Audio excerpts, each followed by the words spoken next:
Hello students, welcome to Ritika classes. आज हम लोग ट्वेल्थ क्लास के केमिकल काइनेटिक्स चैप्टर के कुछ इंपॉर्टेंट क्वेश्चंस करेंगे और उन इंपॉर्टेंट क्वेश्चन में से कुछ क्वेश्चंस मैं इस वीडियो में कराने वाली हूँ जो बोर्ड में बहुत बार पूछे जाते हैं, इन्हीं से रिलेटेड पूछे जाते हैं। ठीक है, तो अब हमारा जो आज पहला क्वेश्चन है वो है फॉर द रिएक्शन। ये हमारे पास रिएक्शन दी हुई है N2 प्लस में 3H2 गिव 2 अमोनिया। और हमारे पास फॉर्मेशन ये होता है रेट ऑफ फॉर्मेशन जो हमारे पास दिया हुआ है अमोनिया का, दिया हुआ है विद रिस्पेक्ट टू टाइम जो कितना है, और पूछ रखा है कि what is the value of delta H2 by dt। तो अब हमारे पास क्या है कि पहले हमें रेट ऑफ रिएक्शन लिखना आना चाहिए किसी भी रिएक्शंस के लिए। जैसे हमारे पास यही रिएक्शन है N2 प्लस में 3H2 is equal to 2 ammonia. ठीक है, ये वाला है। अब हम इसका रेट ऑफ फॉर्मेशन कैसे लिखेंगे? जो हमारा ये N2 है ये एज इट इज डेल्टा करके, ठीक है, तो ये हो जाएगा डेल्टा N2। अब हमेशा रेट हमारे पता है रिएक्टेंट डिक्रीज होता है और प्रोडक्ट इंक्रीज होता है, तो रिएक्टेंट के आगे लिखेंगे माइनस और प्रोडक्ट के आगे लिखेंगे प्लस। तो हम लिखेंगे डेल्टा N2 की कंसंट्रेशन है तो ऐसे ब्रैकेट में लिखेंगे बाई में डेल्टा T। अब आगे कुछ भी नहीं है तो कुछ भी नहीं लिखेंगे, इज इक्वल टू, ठीक है। अब हमारे पास ये क्या है रिएक्टेंट है इसलिए यहाँ आएगा माइनस, और 3 है तो इसको रेसिप्रोकल में लिख देंगे 1/3। ये हाइड्रोजन है, इसकी कंसंट्रेशन होगी डेल्टा H2, ठीक है, बाई में हमारा क्या है कुछ टाइम होगा डेल्टा T। अब हमारे पास ऐसे ही हम लोग लिखेंगे अमोनिया के लिए, ये प्रोडक्ट में बन गया है तो इसकी कंसंट्रेशन के आगे लिखेंगे प्लस, ठीक है। अब 2 है तो इसको लिखेंगे 1/2। अब हमारे पास इसकी कुछ कंसंट्रेशन है date is ammonia NH3 delta NH3 और बाय में डेल्टा T। अब कुछ कुछ बुक्स में, अब आप ये मत कहना कि डेल्टा नहीं लिखते डी लिखते हैं, ठीक है। स्मॉल कंसंट हमें स्मॉल वो दिखाना है बदलाव कितना है हमारे कंसंट्रेशन में, तो उसको डेल्टा से भी दिखा सकते हैं और डी से भी दिखा सकते हैं। अब हमारे पास क्या है, हम लोगों ने किस किस के बीच का रिलेशनशिप निकालना है। देखो हमारे पास डेल्टा NH3/dt की वैल्यू दी है और हम लोगों को इसकी वैल्यू निकालनी है, तो हमें इसका तो काम ही नहीं है कुछ भी, तो हमें इन दोनों का काम है जो भी है, तो हम लोग इसको भूल जाएंगे और इनको लेके चलेंगे अब आगे। That is -1/3 delta H2 by में delta T is equal to +1/2 delta NH3 by में डेल्टा T। अब हमारे पास क्या है कि हम लोगों ने क्या निकालनी है, किसकी निकालनी है value, delta minus delta H2 की। तो माइनस डेल्टा H2 तो आप यही रहने देंगे, माइनस डेल्टा H2 बाई में delta T is equal to, अब हमारे पास 3 नीचे है तो यहाँ 3 जो यहाँ जाएगा तो ये यहाँ पे मल्टीप्लाई में चला जाएगा डिवाइड से, ठीक है। तो 3/2 डेल्टा NH3 बाई में डेल्टा T। अब हम लोगों को क्वेश्चन में देखो delta NH3 by delta T की वैल्यू दे रखी है, डेट इज 4 इंटू में 10⁻⁸ मोल पर लीटर पर सेकेंड। तो हम लोग यहाँ पे delta NH3 by delta T की वैल्यू डाल देंगे, डेट इज हमारा हो जाएगा 3/2 इंटू में 4 इंटू में 10⁻⁸, ठीक है। अब हम लोग इसको सॉल्व कर लेंगे, 2 2 जा 4, तो ये हमारे पास वैल्यू आ जाएगी 6 इंटू में 10⁻⁸, और जो यूनिट है मोल पर लीटर पर सेकेंड, ठीक है। अब हमारे पास क्या है, नेक्स्ट क्वेश्चन है express the rate of reaction in terms of the disappearance of hydrogen in the reaction. अब हम लोगों ने देखो जैसे ऊपर पढ़ा कि हमारे पास ना ये रेट ऑफ रिएक्शन, देखो रिएक्शन तो सेम है हमारे पास, 3H2 प्लस में N2 गिव 2 अमोनिया, ठीक है। अब क्या है कि हम लोगों का क्या है कि हम लोगों ने ये पढ़ा कि हम लोग इसका ऐसे रेट लिखेंगे, ठीक है। तो अब हमारे पास क्या है कि जो हमारे पास रिएक्टेंट होते हैं, ठीक है, जो हमारे पास क्या होते हैं, अब इसके आगे भी माइनस आएगा क्योंकि ये रिएक्टेंट है, रिएक्टेंट इस साइड वाले होते हैं एरो के और प्रोडक्ट इस साइड वाले होते हैं। तो जो हमारे रिएक्टेंट होते हैं वो तो होते हैं डिसअपेयर, मतलब खत्म होना शुरू हो जाते हैं टाइम टू टाइम। जैसे मान लो 10 लिया है तो जैसे थोड़े टाइम बाद वो 8 रह जाएगा क्योंकि वो कुछ प्रोडक्ट में कन्वर्ट हो रहा है, तो इसलिए हम माइनस यूज करते हैं। तो डिसअपेयरेंस होता है, डिसअपेयरेंस वर्ड यूज करते हैं रिएक्टेंट के लिए और प्रोडक्ट के लिए अपेयरेंस, ठीक है। तो अब हमारे पास क्या है कि हमारा क्वेश्चन है कि the rate of express the rate of reaction in terms of the disappearance of hydrogen in the reactions. तो अब हम लोगों ने इस रिएक्शंस के लिए ऊपर रेट लिखा था, वो कैसे लिखा था कि हमारे पास जो ये रिएक्टेंट वाला है वो ऐसे लिखेंगे, 3 है तो 1/3 माइनस में लिखेंगे डी, ठीक है, H2 की कंसंट्रेशन बाय में dt, ठीक है, मैंने आपको बताया था डेल्टा भी लिख सकते हैं डी भी लिख सकते हैं, इज इक्वल टू -1, अब तो कुछ है नहीं इसके आगे तो 1 ही लिखेंगे, ठीक है, तो डेल्टा N2 बाय में हमारे पास आज डी बाई डी टी, ठीक है, ऐसे इसका लिखेंगे 1/2 इंटू में DNS3/dt, ठीक है। ये हमारा क्या हो जाएगा, हमारा अब देखो हमारे क्या क्या है कि हम लोगों का ये हो गया रेट, ठीक है। अब हम लोगों ने क्या, ये तो हमने पूरी रिएक्शन के लिए लिखा है, पर हम लोगों ने इसने हमसे किसके लिए पूछा, सिर्फ हाइड्रोजन वाले के लिए, तो हम लोगों का ये सब किसके बराबर है, रेट ऑफ रिएक्शन के लिए, रेट ऑफ रिएक्शन के बराबर है, ठीक है। तो rate of reaction in terms of hydrogen बोला है, तो हमारा सिर्फ जो आंसर हो जाएगा वो इतना हो जाएगा कि रेट ऑफ रिएक्शन ये है हमारा, ठीक है। अब हमारे पास क्या है, नेक्स्ट क्वेश्चन की तरफ चलते हैं हम लोग।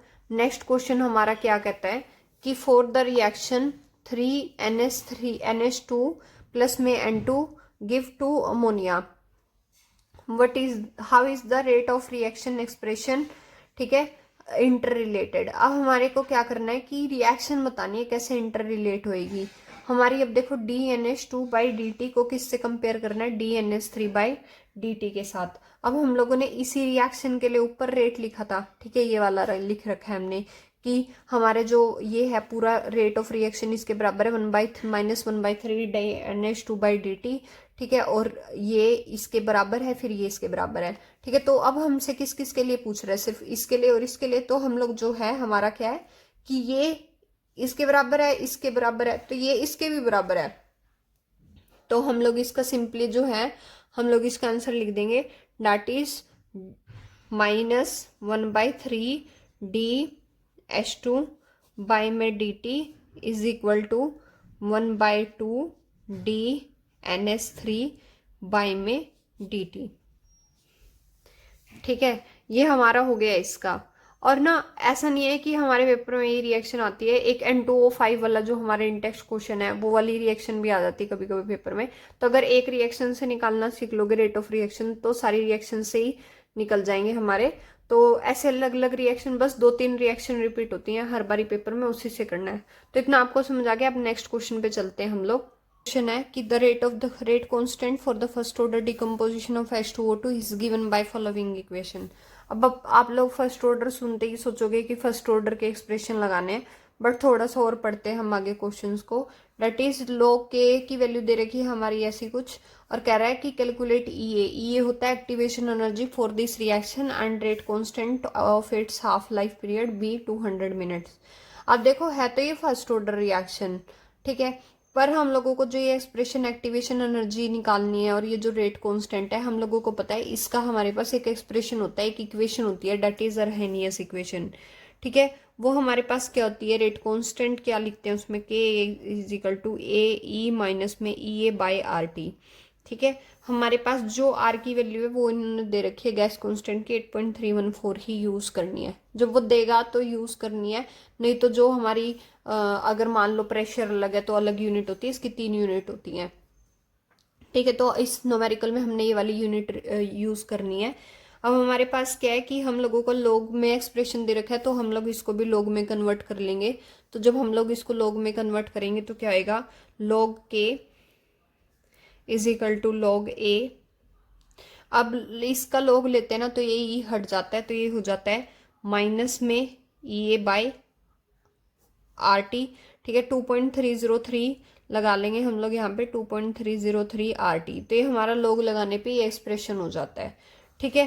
तो ये आप लोगों को याद रखना है, ठीक है। और उसके बाद क्या करना है हम लोगों ने, अब हमारा ना ये वाला जो न्यूमेरिकल वाला है और ये वाला है थोड़ा सा मेल खा रहा है। अब देखो कैसे मेल खा रहा है कि log K, ठीक है, ये log A की वैल्यू है, और ये माइनस EA/2.303 RT की वैल्यू क्या है हमारे पास, ये रही -1.0 इंटू में 10⁴ अपॉन में T, ठीक है।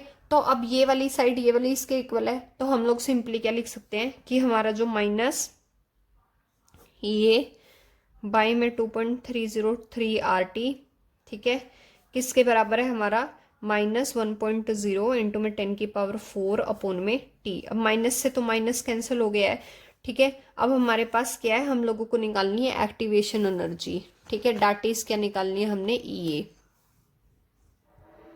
अब हम लोगों ने क्या करना है, ईए निकालनी है, तो ईए यहीं रहेगी, ठीक है। ये सारा उधर ले जाएंगे, दैट इज 2.303 RT इंटू में 1.0 इंटू में 10⁴, ठीक है, अपॉन में टी। अब हमारे पास ये टी से ये टी गया, ठीक है। हमारे पास सिंपली क्या बच गया, ये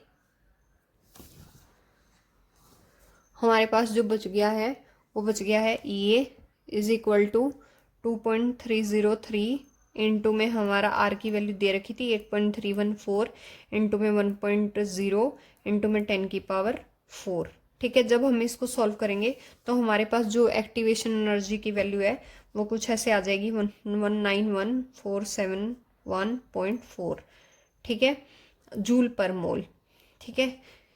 अब हमारे पास क्या है कि ये तो हमारी आ गई किसकी वैल्यू, एक्टिवेशन एनर्जी की वैल्यू।